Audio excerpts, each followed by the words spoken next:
Friends, welcome to not వైద్యం. ఈరోజు మనం అన్ని రకాల జ్వరాలను అంటే టైఫాయిడ్, మలేరియా, డెంగ్యూ ఇలాంటి జ్వరాలు కొంతమందికి దీర్ఘకాలిక టైఫాయిడ్స్ కూడా రావడం జరుగుతుంది. అదే ఎక్కువగా టైఫాయిడ్తో ఎప్పటికీ బాధపడుతూనే ఉంటారు.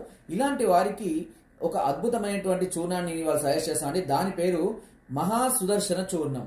ఈ మహాసుదర్శన చూర్ణం అనేది అన్ని రకాల ఆయుర్వేద షాపులలో లభిస్తుందండి. కొంతమందికి లో ఫీవర్ అంటే లోపలనే వేడిగా మసులుతున్నట్టుగా ఉండడం, కొన్ని సందర్భాల్లో నాన్ వెజ్ కానివ్వండి లేదంటే ఇమ్యూనిటీ పవర్ తగ్గినప్పుడు పైకి జ్వరం లాగా రావడం, మళ్ళీ ఒక 6 నెలలకు 3 నెలలకు ఇలా తిరిగి రావడం అనేది జరుగుతుంది. అలాంటి సందర్భాల్లో ఈ మహాసుదర్శన చూర్ణాన్ని ప్రతిరోజు ఉదయం రాత్రి అన్నం తిన్న తర్వాత ఒక గ్లాసు నీటిలో గోరువెచ్చని నీటిలో ఒక చెంచా మోతాదులో తీసుకున్నట్లయితే అన్ని రకాల దీర్ఘకాలిక జ్వరాలు అంటే పూర్తిగా తగ్గిపోవడం జరుగుతుంది.